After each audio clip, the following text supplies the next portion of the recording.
In the year 1106 of the Christian era, a Persian scholar named Abu Hamid al-Gharnati was traveling through the deserts of Central Asia when he encountered something that would haunt him for the rest of his days.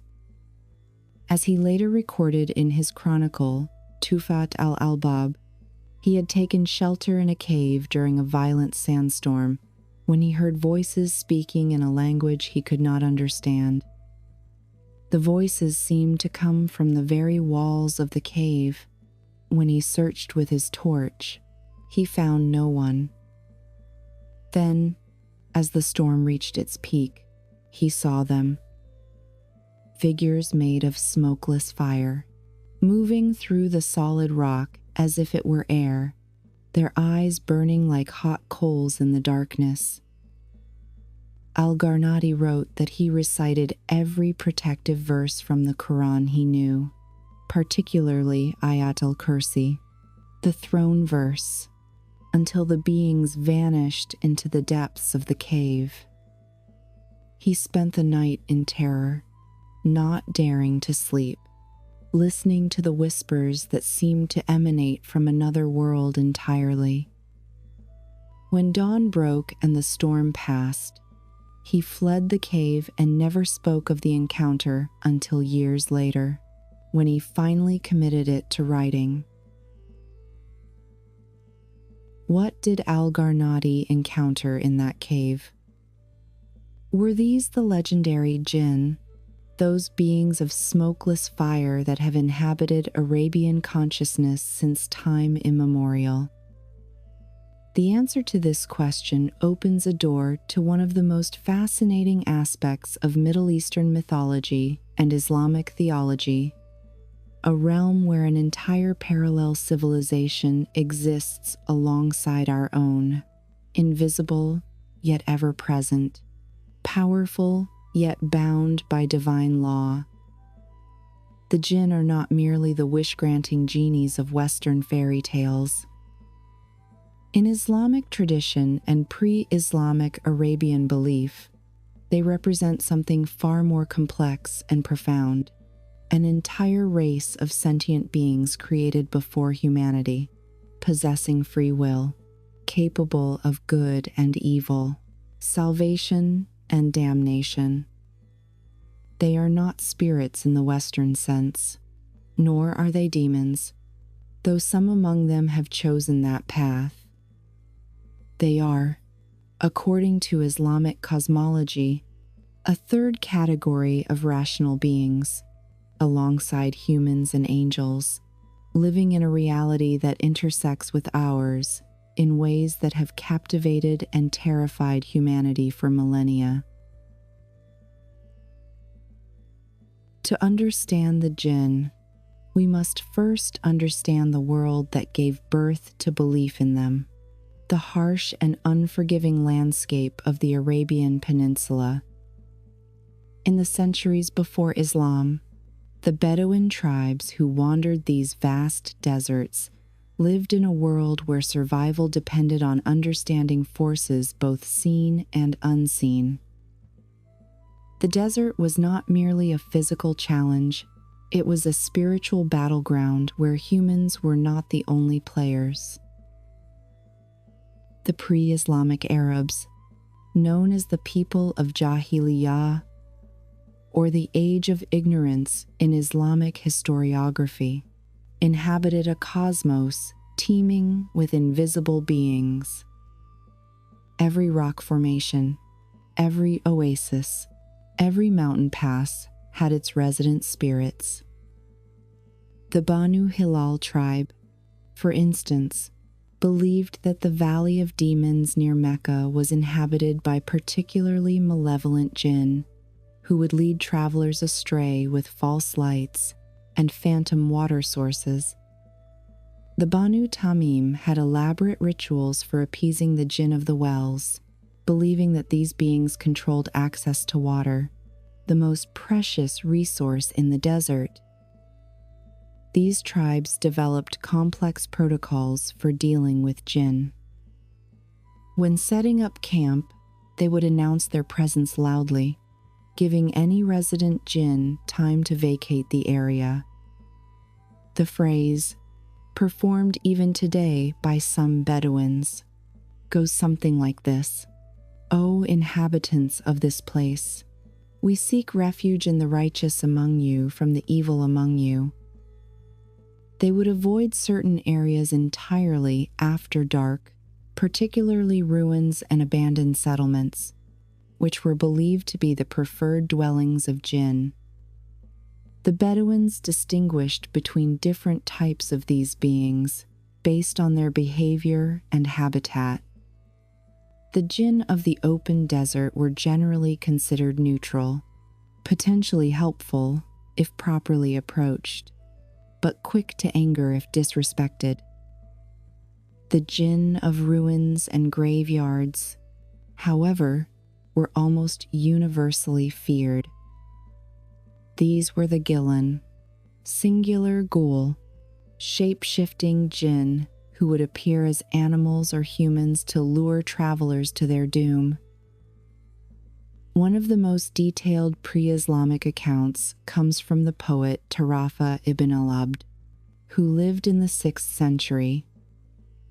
In his famous Mu'allaqat, one of the 7 celebrated pre-Islamic poems, he describes an encounter with what he believed to be a Sila, a female jinn. He writes of seeing a beautiful woman by a well at twilight, who beckoned him to follow her into the desert. Only the warnings of his traveling companions, who recognized the signs of a jinn encounter, saved him from following her into the wasteland. The woman, he wrote, vanished like smoke when they threw stones at her, leaving behind only the sound of mocking laughter carried on the wind. The relationship between humans and jinn in pre-Islamic Arabia was not always antagonistic. Some tribes claimed descent from unions between humans and jinn. The Banu Zuraik, for example, traced their lineage to a marriage between their ancestor and a female jinn who had taken human form. These claims were taken seriously enough that they affected marriage negotiations and tribal alliances. A person with jinn ancestry was believed to possess certain abilities, particularly in poetry and divination, but also to be prone to fits of madness and supernatural rage. The Kahins, the soothsayers and shamans of pre-Islamic Arabia, claimed to receive their knowledge from jinn familiars. These relationships were formalized through elaborate rituals. The Kahin would spend nights in solitary places, often caves or ruins, fasting and performing incantations until a jinn agreed to serve as their informant.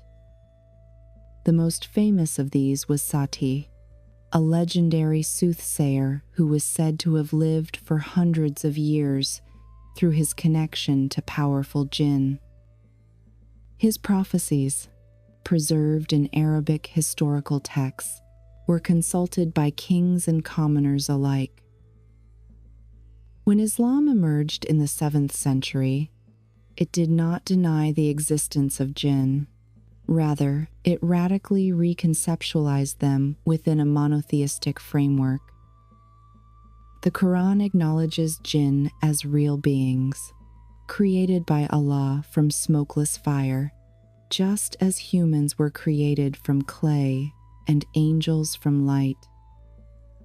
This validation of their existence, while fundamentally altering their theological position, represents one of the most fascinating aspects of Islamic cosmology.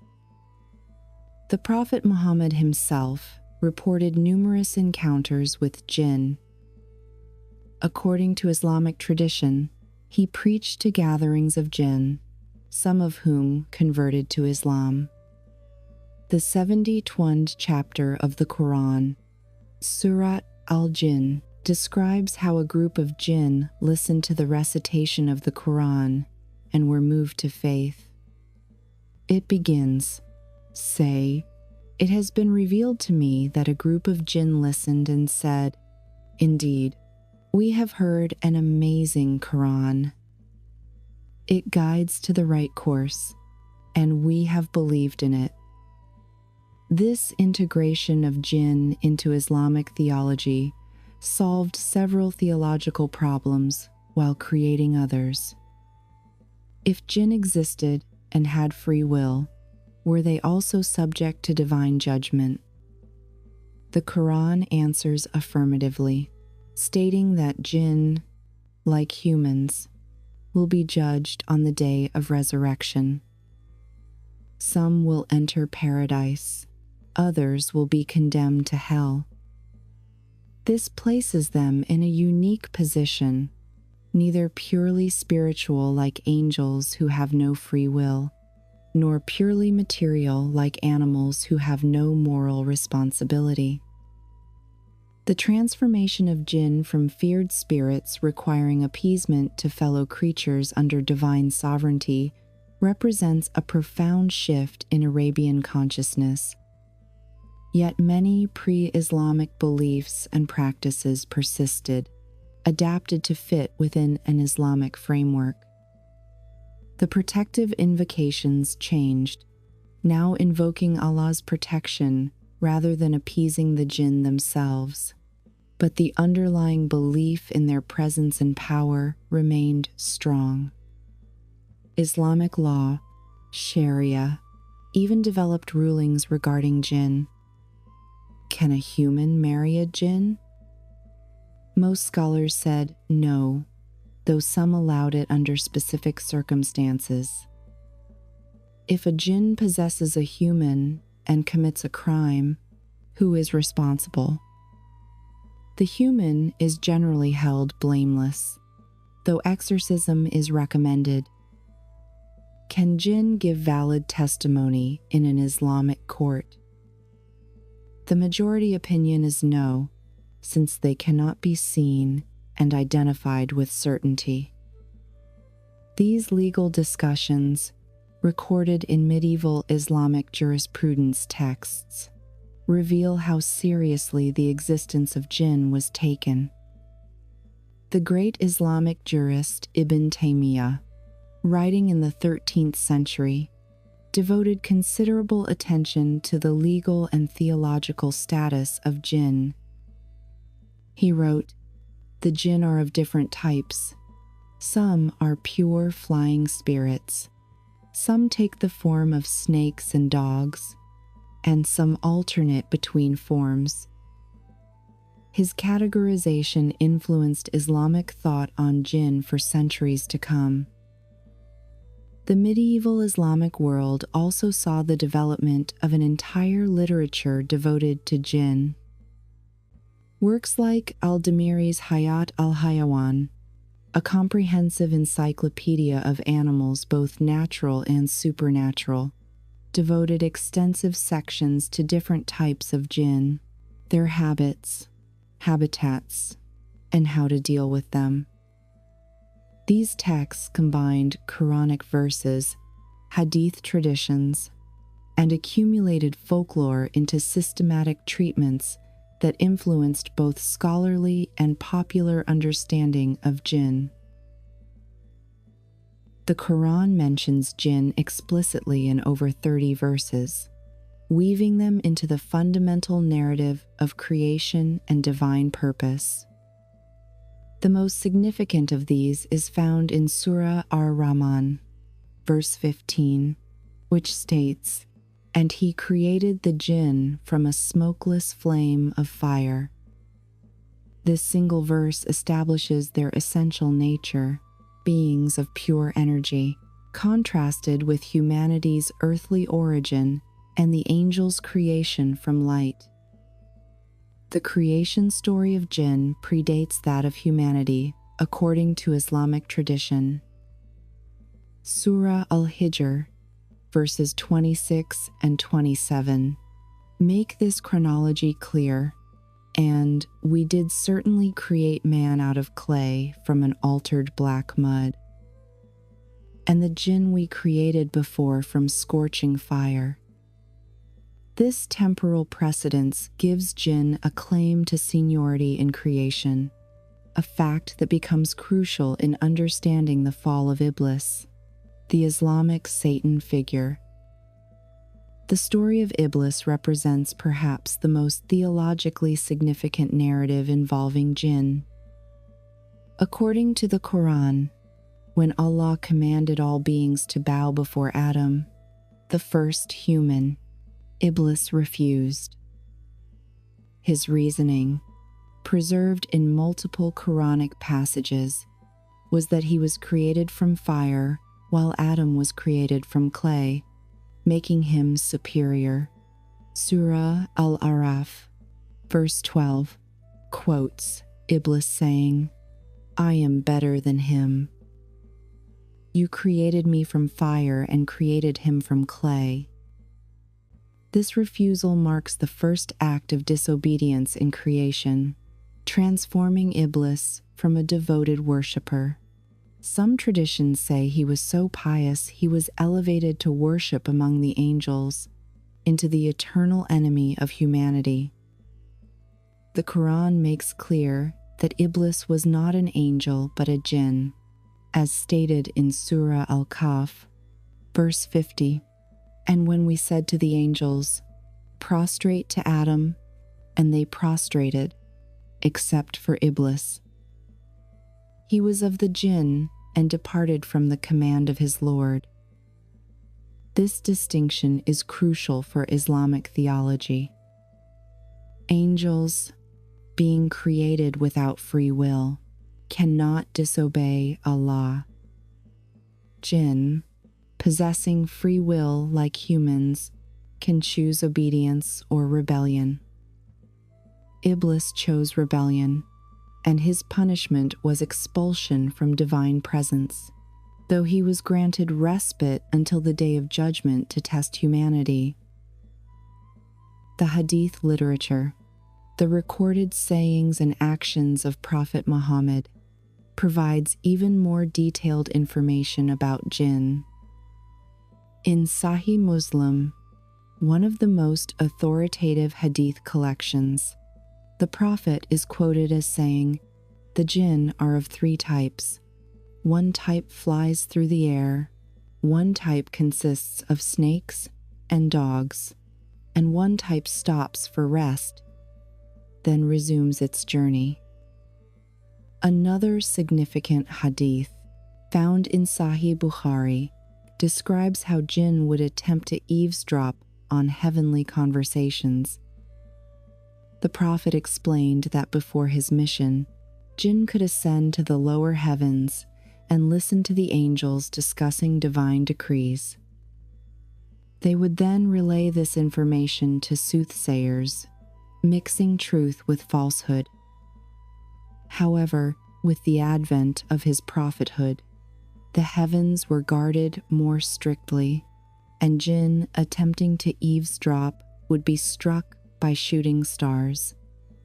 This explanation for shooting stars appears in the Quran itself, in Surah Al-Jinn, verses 8 and 9, where the jinn themselves are quoted, "And we have sought to reach the heaven, but found it filled with powerful guards and burning flames. And we used to sit therein in positions for hearing, but whoever listens now will find a burning flame lying in wait for him." The Prophet Muhammad's personal encounters with jinn are documented in numerous hadith.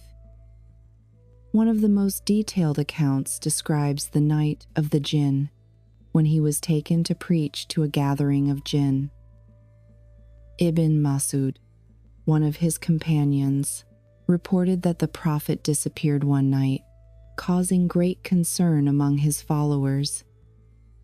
When he returned, he explained that he had been invited by the jinn to recite the Quran to them. The Prophet provided specific guidance on coexisting with jinn. He taught that jinn frequent dirty places, particularly toilets and garbage dumps, and advised Muslims to seek refuge in Allah when entering such places. He prohibited urinating in holes, as these might be dwellings of jinn. He also taught that jinn eat bones and animal dung, which are transformed into food for them, and thus Muslims should not use these materials for cleaning themselves after relieving themselves, out of consideration for believing jinn. One particularly fascinating hadith relates how a jinn came to the Prophet in the form of an old man to test his knowledge. The jinn asked 3 questions about the nature of faith, divine decree, and the signs of the day of judgment. After the Prophet answered, the jinn revealed his true nature and declared his belief in Islam. This account, found in various hadith collections, illustrates the capacity of jinn for religious faith and their ability to take human form. The Quran also addresses the limitations of jinn power, contradicting pre-Islamic beliefs about their omnipotence. In Surah Saba, verse 14, the death of Prophet Sulaiman reveals that jinn do not possess knowledge of the unseen. The verse describes how Sulaiman died while leaning on his staff, and the jinn, who were laboring under his command, continued working until termites ate through the staff and his body fell. The Quran comments, if they had known the unseen, they would not have remained in humiliating punishment. The theological discussions in medieval Islamic texts reveal deep contemplation about the nature of jinn. Al-Suyuti, the 15th century Egyptian scholar, wrote extensively about whether jinn can truly change their form or merely create illusions. He concluded that they possess the ability to actually transform, citing the hadith about jinn types, including snakes and dogs. However, he argued, this transformation has limits. They cannot become truly human, only take human appearance.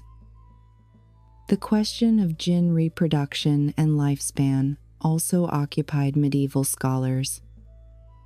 The Quran mentions that Iblis has offspring, suggesting jinn reproduce. Most scholars agreed that jinn marry, have children, and die, though they live much longer than humans. Some traditions suggest jinn live for thousands of years, with Iblis being granted life until the day of judgment. The issue of possession, when jinn enter and control human bodies, receives significant attention in Islamic texts. The Quran alludes to this in Surah Al-Baqarah, verse 275, which compares those who consume usury to those touched by Satan. The Hadith literature provides more explicit references, with the Prophet performing exorcisms on possessed individuals. One detailed account describes how a woman was brought to the Prophet, exhibiting signs of possession. The Prophet addressed the possessing jinn directly, saying, "Come out, enemy of Allah. I am the messenger of Allah." The jinn spoke through the woman, agreeing to leave, and the woman recovered immediately. This established the prophetic precedent for exorcism in Islamic tradition. The Islamic scholarly tradition developed elaborate classifications of jinn, drawing from Quranic verses, hadith, and accumulated experience. These classifications go far beyond simple good and evil, describing complex hierarchies, abilities, and characteristics that rival any fantastic bestiary. The Ifrit, plural Afarit, to represent the aristocracy of the Jinn world. The Quran mentions an Ifrit in the story of Sulaiman and the Queen of Sheba, where one offers to bring her throne from Yemen to Jerusalem before Solomon could rise from his seat. This demonstrates their immense power and speed. Medieval texts describe Ifrits as massive beings of pure fire, capable of taking any form but preferring imposing, terrifying appearances. Al-Damiri, in his 14th century encyclopedia, describes encountering testimonies about Ifrits from travelers in the Egyptian desert. They reported seeing pillars of fire that moved against the wind, shapes that transformed from towering giants to creeping shadows, and voices that spoke from empty air in ancient languages.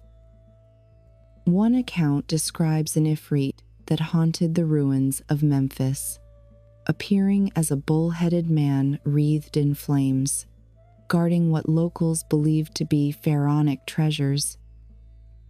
The power hierarchy among Ifrits themselves is complex.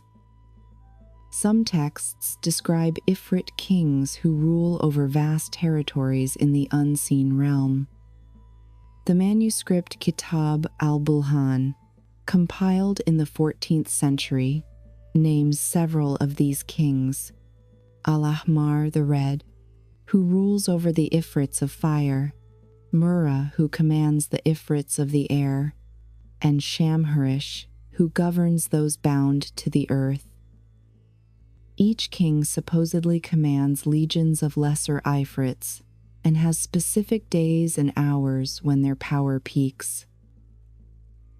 The Marids represent another powerful class, often associated with water but not exclusively.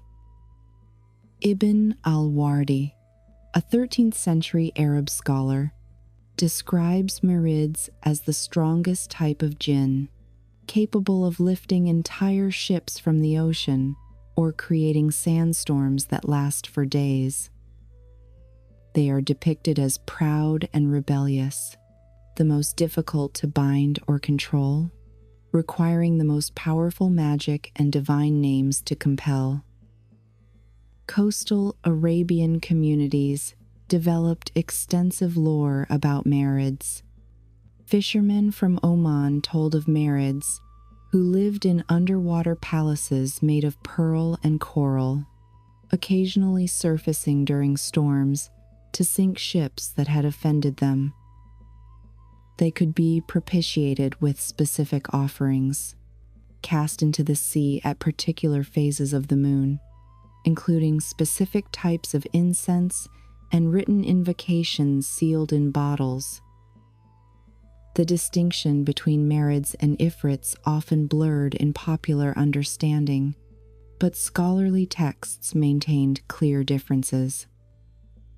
Al-Qazwini, in his Marvels of Creation, explains that while Ifrits are essentially beings of fire who can manipulate other elements, Marids have a more fluid nature, able to merge completely with water or air, making them nearly impossible to detect or capture. The Ghoul, from which the English word ghoul derives, represents one of the most feared categories of Jinn. Unlike the powerful but potentially reasonable Ifrits and Marids, Ghouls are portrayed as essentially malevolent, driven by hunger for human flesh and blood. They inhabit graveyards, ruins, and desolate places, taking the form of animals or travelers to lure victims to isolated locations. The poet al-Mutanabi, writing in the 10th century, provides a vivid description of encountering what he believed to be a ghoul. He describes riding through the desert at night when he saw a figure by the path. seemingly a wounded traveler calling for help. As he approached, the figure's face shifted, becoming bestial, with eyes like burning coals and teeth like daggers. Only his horse's terror, bolting before he could dismount, saved him from the creature. Medieval Islamic medical texts even discuss the pathology of ghoul attacks. Physicians noted that victims who survived encounters often suffered from specific ailments: persistent nightmares, aversion to meat, and a peculiar skin condition that left marks resembling burns. These symptoms were attributed to the ghouls' toxic touch, said to be a corruption of their fiery essence. The sila represents the feminine aspect of dangerous jinn, though not all female jinn are silat. These beings are described as seductresses who appear as beautiful women to tempt men into remote places. Unlike the ghouls' crude deception, the sila employs sophisticated illusions, creating entire phantom oases or palaces to ensnare their victims. A manuscript from 12th century Baghdad preserves the account of a merchant who claimed to have married a sila unknowingly. She appeared to him as a wealthy widow, beautiful beyond description, who invited him to her mansion. They lived together for 3 months, during which she bore him a child. One day, he discovered her true nature when he saw her transforming into a creature of smoke and fire to nurse the infant. When confronted, she vanished with the child, and the mansion crumbled to dust, leaving him in the desert with only his memories and a handful of gold coins that turned to sand at sunrise. The classification system also recognized jinn who chose to embrace Islam, known as Mu'min jinn, or believing jinn. These beings were thought to live much like pious humans, praying 5 times daily, fasting during Ramadan, and making pilgrimage to Mecca, though invisible to human eyes. Some Islamic scholars debated whether these jinn had their own mosques or shared human ones, with most concluding they had separate spaces of worship in the unseen realm. Al-Jahiz, the 9th century polymath, collected accounts of encounters with believing jinn. One tells of a scholar who regularly found his difficult questions answered in writing when he left them on his desk overnight. The answers came in an archaic script with references to texts he had never read. Eventually, a note appeared explaining that a believing jinn, grateful for the scholar's teachings, which he overheard, wished to contribute to the spread of knowledge. The Quran represents a unique category, a personal jinn assigned to every human from birth. The Hadith literature describes the Quran as a constant companion who whispers temptations and evil suggestions. Even the Prophet Muhammad had a Quran, though he stated that Allah helped him overcome it, and his Quran had become Muslim, only enjoining him to good. The concept of the Quran explains many psychological phenomena in medieval Islamic thought. Depression, intrusive thoughts, and sudden personality changes were often attributed to the influence of one's Quran. Scholars developed prayers and practices specifically designed to weaken the Quran's influence, including regular recitation of certain Quranic verses and maintaining ritual purity. Lesser categories of jinn filled out this supernatural taxonomy. The jinn were described as the weakest jinn, barely more powerful than humans. often living as scavengers on the margins of both human and Jinn society. The Nasnas were portrayed as hybrid beings, half human and half Jinn, the result of forbidden unions, possessing limited shape-shifting abilities and generally shunned by both parent races. No figure in Islamic and Jewish tradition is more associated with power over Jinn than Prophet Solomon, known as Sulaiman in Arabic. His dominion over Jinn, granted by Allah as both a blessing and a test, represents the apex of human authority over these beings. The Quran relates that Solomon inherited his father David's kingdom and was given additional powers.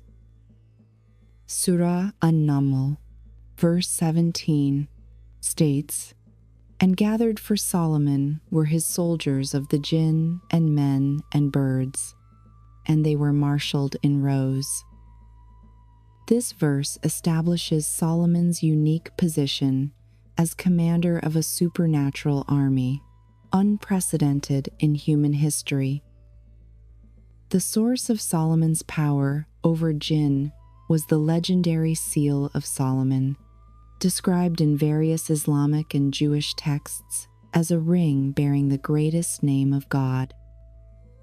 Al-Tabari, the 9th century historian, preserves multiple traditions about this seal. One describes it as made of iron and brass, with 4 jewels given by 4 different angels.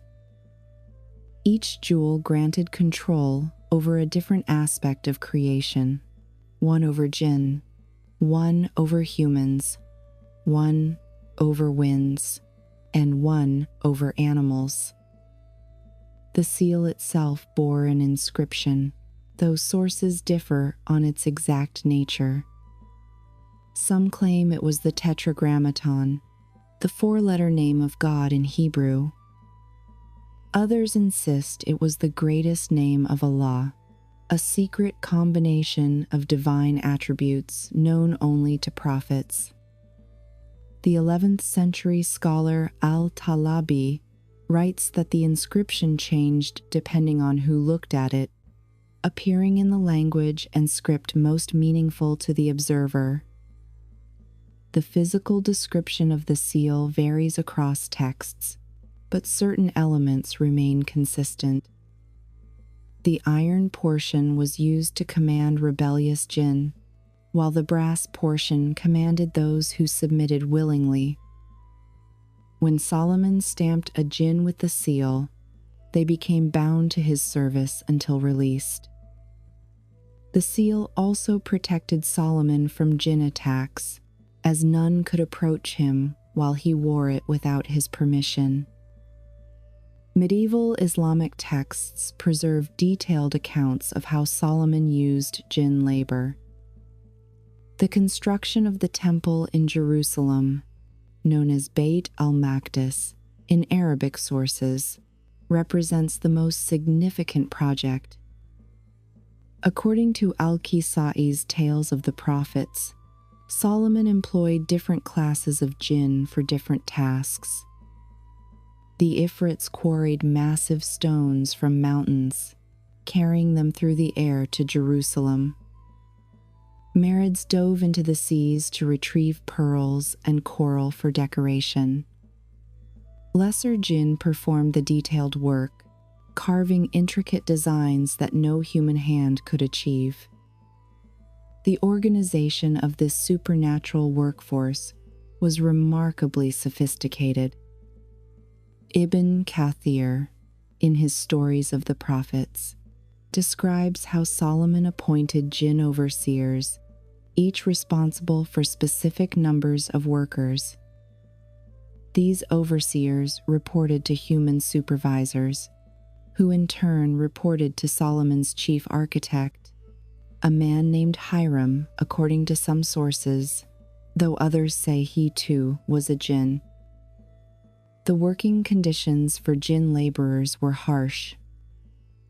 They were required to work continuously, day and night, as they needed neither sleep nor food in the way humans did. Those who rebelled or showed laziness were imprisoned in copper vessels, sealed with Solomon's seal, and cast into the sea. This punishment became legendary, giving rise to countless tales of fishermen inadvertently releasing imprisoned jinn centuries later. One particular account, preserved in the 13th century manuscript Qisas al-Anbiya, tells of a mighty Ifrit named Sakhr who attempted to steal Solomon's ring. The jinn disguised himself as Solomon and managed to obtain the ring while the king was performing ablutions. For 40 days, Sakhr ruled in Solomon's place while the true king wandered as a beggar, claiming to be Solomon but believed by none. Eventually, the ring was recovered when Sakhr, unable to maintain the disguise perfectly, and was exposed by Solomon's wives, who noticed his strange behavior. The temple's construction involved miraculous techniques that only Jinn could accomplish. The stones were cut without iron tools, as iron was forbidden in the temple's construction. Instead, Solomon employed a legendary creature called the Shamir, described variously as a worm or a stone that could cut through anything. The Jinn were tasked with finding and capturing this creature, which required searching the entire earth.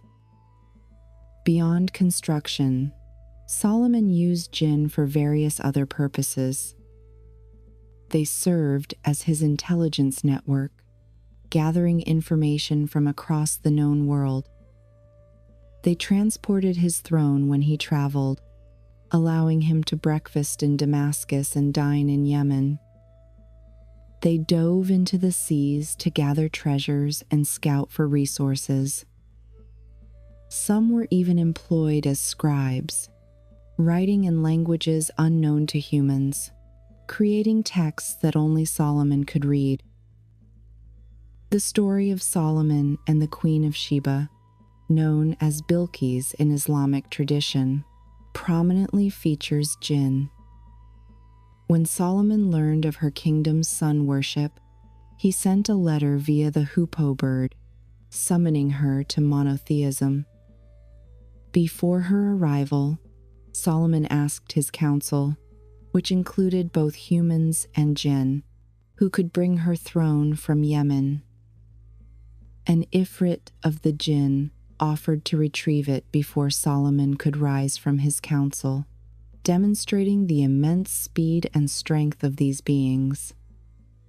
However, one with knowledge of the book, identified in some traditions as Asif ibn Barkiya, Solomon's human vizier, brought it in the blink of an eye through divine knowledge. This episode demonstrates that while Jinn power was great, divine knowledge surpassed it. The Queen of Sheba herself was rumored to have Jinn ancestry.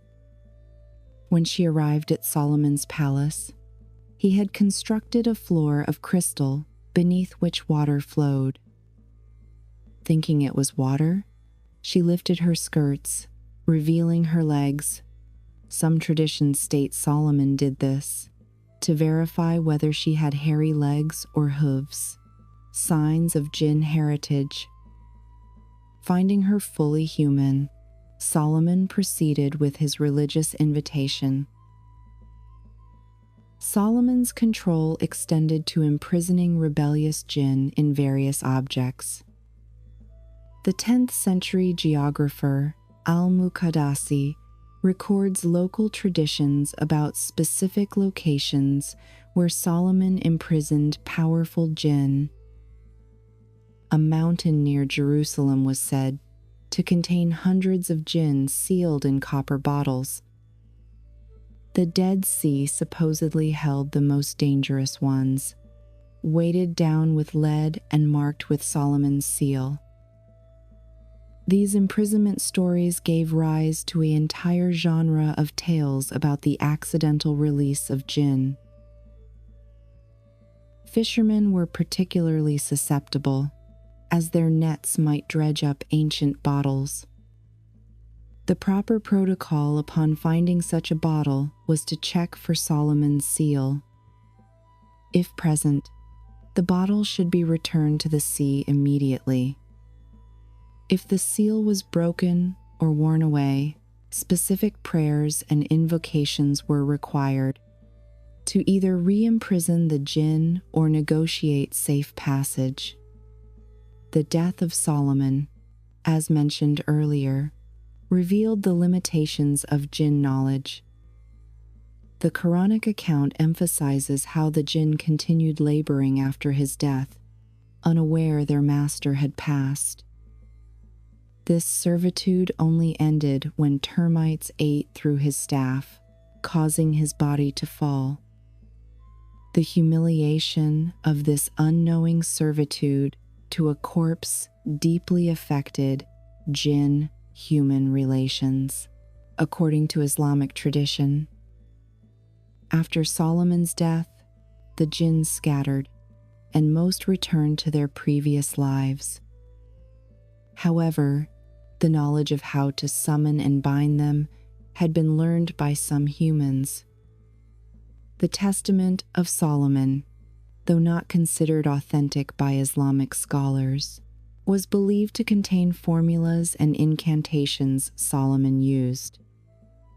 This text, and others like it, became the foundation for later magical practices, though Islamic orthodoxy strictly forbade attempting to control Jinn.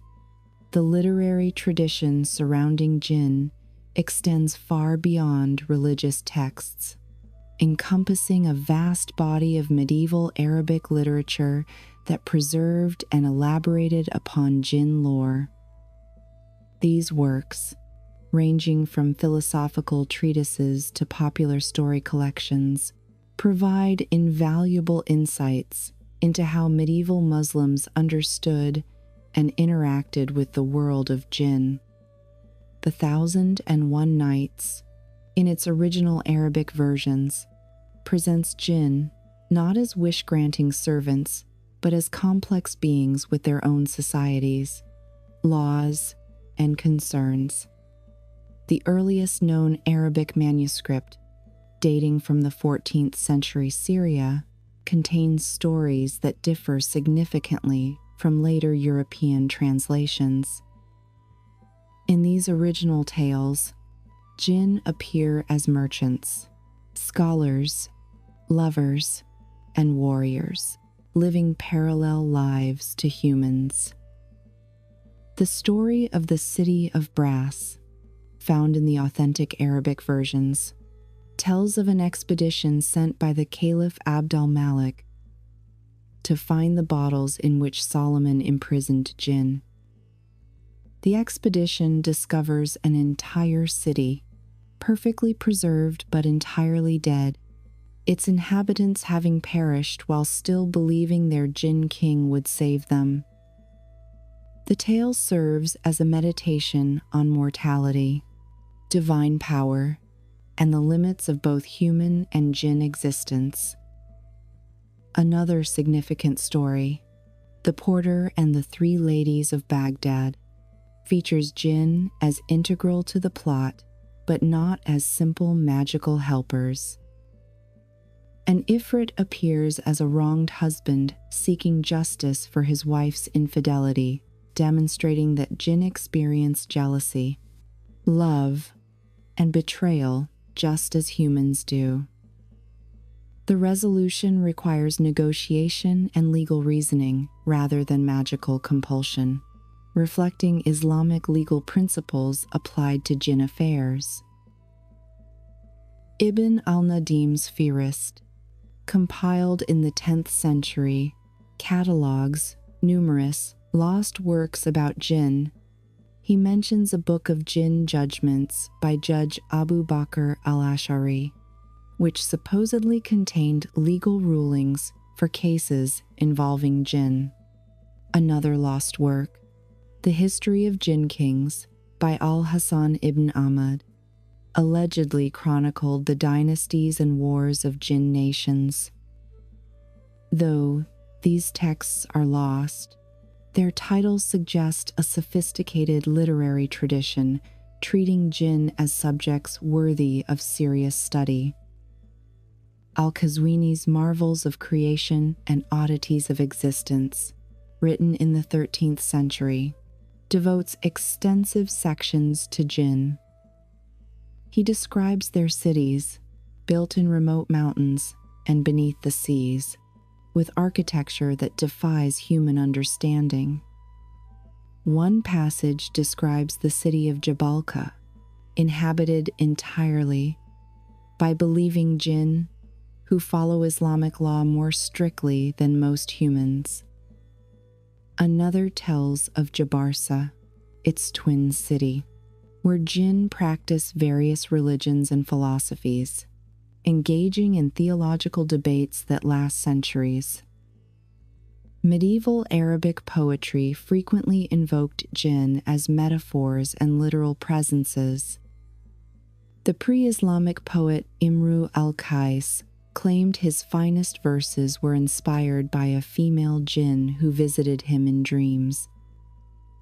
The Abbasid poet Abu Nuwas wrote of drinking wine with Jinn in abandoned Sassanid palaces, describing their conversations about the rise and fall of empires. These poetic traditions suggest Jinn were not merely feared, but also seen as sources of inspiration and wisdom. The medical texts of the medieval Islamic world treated Jinn-related ailments as legitimate medical conditions. Al-Razi, the 9th century physician, distinguished between mental illness and Jinn possession, providing different treatments for each. His treatise on the treatment of those afflicted by Jinn describes symptoms, speaking in unknown languages, superhuman strength, aversion to holy words, and knowledge of hidden things. His treatments combined medical interventions with spiritual remedies, including specific dietary restrictions, herbal preparations, and recitation of Quranic verses. Ibn Sina, known in the West as Avicenna, took a more skeptical approach while not entirely dismissing Jinn. In his Canon of Medicine, he suggests that many supposed Jinn possessions were actually mental disorders, but acknowledges that some cases defied medical explanation. He documented a case of a young man who suddenly began speaking fluent Syriac, a language he had never learned, and revealed secrets about people he had never met. After standard medical treatments failed, spiritual intervention succeeded, leading Ibn Sina to conclude that rare cases of genuine possession existed. The grimoire tradition, though condemned by Orthodox Islam, H is 0, 2, flourished in the medieval period. Books like Shams al-Ma'arif by Ahmad al-Buni claim to teach methods for summoning and commanding Jinn. These texts combined Quranic verses, divine names, astrological calculations, and complex geometric diagrams. The preparations required were elaborate, including 40-day fasts, specific purification rituals, and the creation of talismans using particular materials at astronomically significant times. One typical summoning ritual from Shams al-Ma'arif required the practitioner to retreat to a remote location for 40 days, subsisting on minimal food and water. Each day involved specific recitations, increasing in number and complexity. On the 40th night, The practitioner would draw a complex mandala with names of God and angels, burn specific incenses, and call upon a jinn by name. The text warns that, without proper preparation, the summoned jinn might kill or possess the summoner. Historical chronicles also preserved accounts of jinn encounters. Al-Tabari's history records that during the caliphate of Umar ibn al-Khattab, a man came claiming to be an ambassador from the jinn kings. He requested that certain valleys be set aside for jinn use, promising they would not trouble human settlements in return. Umar consulted his advisors and agreed, establishing what some sources call the first formal treaty between human and jinn governments. The 14th century historian Ibn Khaldun, despite his generally rationalist approach, accepted the existence of jinn as established by revelation. In his Muqaddimah, he discusses how jinn perception differs from human perception, suggesting they exist in a realm that occasionally intersects with ours. He compared this to how fish perceive a different reality than land animals, though both exist in the same world. Travel literature of the medieval period frequently mentioned jinn.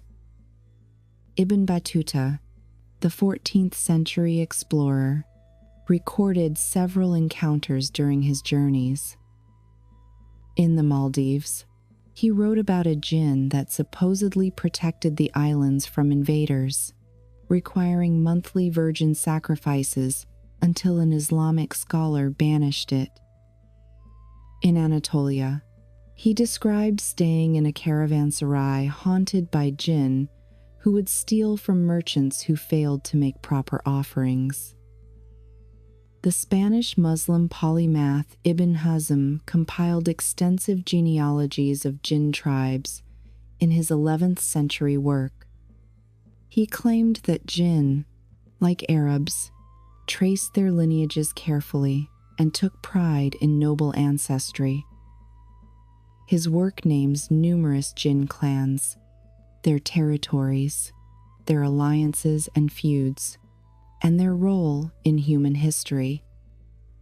Some tribes supposedly aided Muslim conquests, while others opposed them, fighting invisible battles parallel to human conflicts.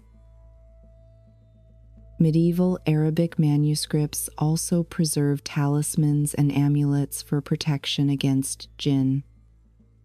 These ranged from simple written verses to complex geometric designs incorporating Quranic text, divine names, and astronomical symbols. The blue bead, still used today in many Middle Eastern cultures, originated as protection against the evil eye of envious jinn. Houses were built with specific architectural features, false doors, maze-like entrances, and mirrors, designed to confuse or repel jinn. As we reach the end of our journey through the world of jinn, we must ask ourselves what these beings represented to the ancient and medieval mind. Were they merely explanations for unexplainable phenomena, projections of human fears and desires onto the unknown, or something more profound? In the pre-modern worldview, the universe was not the mechanistic, purely material realm that modern science presents. It was a living cosmos, filled with consciousness and will at every level. The jinn represented the liminal space between the purely spiritual realm of angels and the material world of humans and animals. They were proof that reality had layers, dimensions beyond ordinary perception, where different rules applied. The elaborate classifications of jinn, their societies, laws, and hierarchies reflect humanity's attempt to impose order on chaos, to categorize the uncategorizable. Yet they also reveal a sophisticated understanding of otherness. The Jinn were not simply evil spirits to be exorcised or good spirits to be petitioned. They were complex beings with their own motivations, neither wholly alien nor entirely comprehensible. The transformation of Jinn from the feared spirits of pre-Islamic Arabia to the theologically integrated beings of Islamic cosmology demonstrates religion's power to recontextualize existing beliefs. Rather than denying their existence, Islam provided a framework that acknowledged their reality while subordinating them to divine authority. This integration allowed for continuity of cultural experience while establishing new theological boundaries. The stories of Solomon's dominion over Jinn serve multiple functions in the ancient imagination. They represent the human desire for control over natural and supernatural forces, the dream of commanding powers beyond normal human reach. Yet they also contain warnings. Solomon's power was divinely granted, not achieved through human effort, and even he faced rebellion and deception from the Jinn he commanded. The medical and legal discussions about Jinn in medieval texts reveal how seriously these beings were taken by scholars and jurists. The elaborate protocols for dealing with Jinn possession, the legal rulings about Jinn-human interactions, and the medical treatments for Jinn-related ailments show that these were not mere superstitions, but integral parts of a comprehensive worldview. Perhaps most fascinating is the concept of Jinn as a parallel civilization. The idea that alongside human history, with its rises and falls of empires, its prophets and tyrants, its wars and peace, another history was unfolding in the unseen realm. The Jinn had their own cities, their own governments, their own religious debates. They were not mere accessories to human drama, but protagonists in their own stories. This parallel existence speaks to a deep human intuition that we are not alone, that consciousness and intelligence take forms beyond our immediate perception. The Jinn embodied the mystery of consciousness itself, the question of what forms awareness might take beyond the biological constraints we know. The fear and fascination surrounding Jinn also reflect humanity's ambivalent relationship with power. The ability to command Jinn represented ultimate power over nature and circumstance, yet every story of such command contains warnings about its dangers. The sealed bottles of Solomon became symbols of confined power, dangerous to release, impossible to fully control. In contemplating Jinn, the ancient world was essentially grappling with questions that still perplex us. What is the nature of consciousness? Are we alone in the universe? What forms might intelligence take? How do we relate to powers greater than ourselves? The vocabulary has changed, but the fundamental mysteries remain. The Jinn tradition also speaks to the power of narrative and belief to shape human experience. Whether Jinn exist in any objective sense, their impact on human culture, behavior, and imagination is undeniable. They influenced architecture, literature, a law, medicine, and daily life for centuries. In this sense, they were unquestionably real, shaping the lived experience of millions Perhaps we should ask ourselves whether our modern dismissal of such beliefs represents enlightenment or impoverishment. Have we gained clarity by rejecting the unseen, or have we lost something essential, a sense of mystery, of possibility, and of worlds beyond our immediate perception? The ancient belief in Jinn reminded humanity that the universe was vast, mysterious, and full of wonders and terrors beyond human comprehension. This raises a fascinating question about the nature of reality itself. If millions of people across centuries experienced encounters with Jinn, documented them, built their lives around protecting themselves from or appealing to them, what does this tell us about the human experience? Were they all deluded, or were they perceiving something we have trained ourselves not to see? The Jinn, whether understood as psychological projections, spiritual realities, or something else entirely, remind us that human experience has always included encounters with the inexplicable. They represent the eternal human struggle to understand and categorize experiences that don't fit neatly into our models of reality. In our age of technology and materialism, we might benefit from remembering that mystery and wonder have always been part of the human experience. As we close this exploration, we leave you with these thoughts.